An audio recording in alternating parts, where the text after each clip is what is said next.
عبداللہ بن مسعود رضی اللہ عنہ فرماتے ہیں کہ ایک بار میں نبی صلی اللہ علیہ وسلم کی خدمت میں حاضر ہوا تو آپ صلی اللہ علیہ وسلم کو بخار تھا۔ میں نے اپنے ہاتھ سے آپ صلی اللہ علیہ وسلم کو مس کیا۔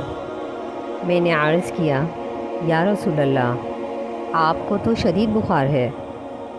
رسول صلی اللہ علیہ وسلم نے فرمایا، ہاں، مجھے اتنا بخار ہے جیسا تم میں سے 2 آدمیوں کو ہوتا ہے۔ میں نے عرض کیا، بلا شبہ آپ کو تو دوہرا اجر ہے۔ رسول اللہ صلی اللہ علیہ وسلم نے فرمایا، ٹھیک ہے۔ پھر رسول اللہ صلی اللہ علیہ وسلم نے ارشاد فرمایا، مسلمان کو کوئی بھی مرض پہنچتا ہے یا اس کے علاوہ کچھ اور، تو اللہ تعالیٰ اس کی وجہ سے اس کی برائیوں کو اس طرح گرا دیتے ہیں جیسے درخت اپنے پتے گرا دیتا ہے۔ مسلم، کتاب البر والصلہ۔